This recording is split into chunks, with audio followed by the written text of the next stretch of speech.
Pegasus, an ultra-powerful technological instrument of invasion, infringement and intrusion.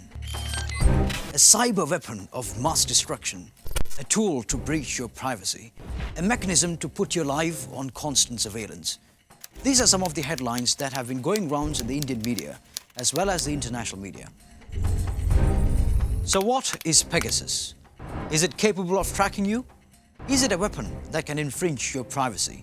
Has the Indian BJP government used it for their agendas? Is it true that the government is tracking top journalists, bureaucrats, businessmen, opposition leaders and its own ministers and government officials? Are you safe from this encroachment? Welcome to Newscape, and today we are going to analyze the case of Pegasus and the weaponization of technology. A report published by news organizations across the world on 18th July revealed that Israel-made spyware Pegasus is being used to track and surveil at least 300 Indian phone numbers, including those of several politicians, journalists, government officials and opposition leaders.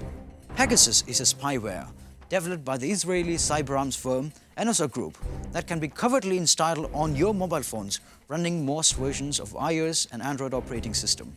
The 2021 project Pegasus Revelations suggests that current Pegasus software is even able to exploit all iOS versions of Apple phones, which ironically are considered to be one of the most secure mobile phones in the entire world. Pegasus can infect your device without your engagement or knowledge. That's scary. Pegasus is now at the center of a global collaborative investigative project that has found that the spyware was used to target hundreds of mobile phones in India.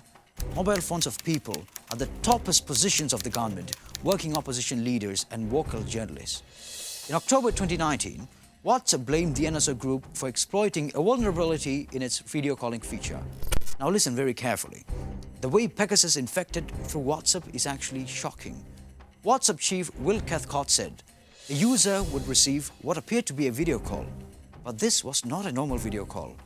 After the phone rang, the attacker secretly transmitted malicious codes in an effort to infect the victim's phone with spywares. The person did not even have to answer the call.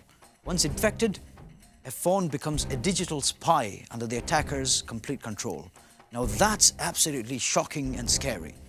Arsenal, the American forensic company, has profoundly reported that in the recent Bhima Koregaon case, Stan Swami's laptop was infected with a malware to extract private information. In December 2020, a Citizen Lab report flagged how government operatives used Pegasus to hack 37 phones belonging to journalists, producers, anchors and executives at Al Jazeera and London-based Al Arabi TV during July and August 2020. Pegasus is sold by the Israeli company NSO Group, which says it only sells its spyware to sovereign governments. The company refuses to make its list of customers public, but the presence of Pegasus infections in India and the range of persons that may have been selected for targeting strongly indicate that the agency operating the spyware on Indian numbers is an official Indian one.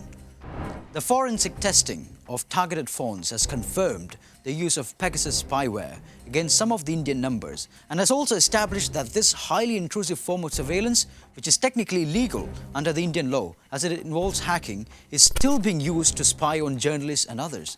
In India, hacking a device is a criminal offence under Section 43 of the Information Technology Act.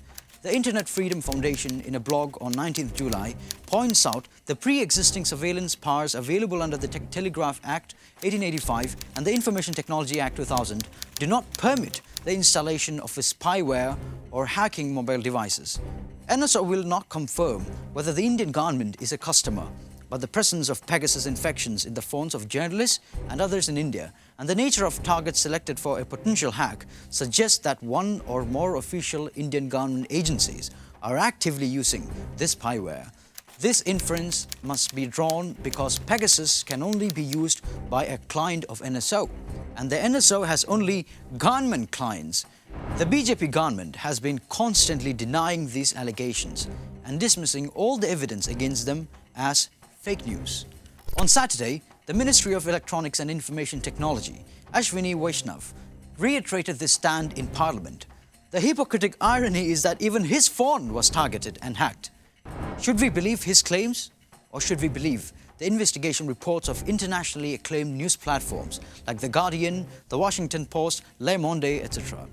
Why is the Prime Minister not coming to the floor to make a statement? If the government can conveniently use it to target top officials, journalists and opposition leaders, what makes you confident that your privacy is safe? These are important questions that we should be asking ourselves. When will we get the answer? Only time will tell.